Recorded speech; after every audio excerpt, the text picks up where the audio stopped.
મારા તમામ દર્શકોને જાનવી મીઠાણીના રાધે રાધે। આજે મારે તમને ખૂબ જ સરસ વાર્તા કહેવી છે।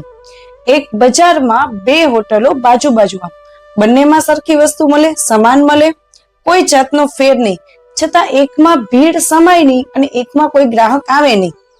હવે બને છે એવું કે દિવસે ને દિવસે એક હોટલની પ્રગતિ થતી જાય, બીજી હોટલમાં કોઈ આવે નહીં।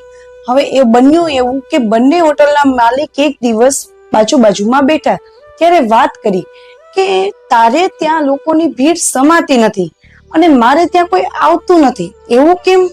તો પેલા હોટલનો માલિક કહે છે કે બની શકે કે નસીબ અને સંજોગ હોઈ શકે, આપણી પાઠ પૂજામાં કઈ ફેર હોય। તો પેલો જે હતો એ કહે છે કે હું દાન પુણ્ય એટલું કરું છું, ભગવાનની ભક્તિ એટલી કરું છું, છતાં મારે ત્યાં દિવસે ને દિવસે કોઈ જાતની પ્રગતિ નથી અને તારે બહુ પ્રગતિ થાય છે। તો પેલો માલિક બોલે છે કે મને એવું લાગે છે તું જે કરે છે એ જ હું કરું છું, છતાં તારામાં કોઈ વસ્તુની ખામી રહી ગઈ છે। તો કે એવું શું હશે? તો કે હું જ્યારે ઘરેથી હોટલ આવવા માટે મારા કામે નીકળું છું ને ત્યારે હું મારી માને પગે લાગીને આવું છું। પછી જો અને કદાચ જો તું એ ન કરતો હોય તો એકવાર તું એપ્લાય કરીને ખાલી 5 દિવસ જો તું તારા ઘરેથી નીકળવા સમય તારી માને પગે લાગી નીકળ। એટલે એ માણસ ખાલી 5 દિવસ એપ્લાય કર્યું અને એના ધંધામાં પ્રગતિ દેખાણી। એટલે કહેવાનો મતલબ શું છે સાહેબ, કે જ્યારે ઉમરાવાળી રાજી હશે ને તો ડુંગરાવાળી રાજી જ છે।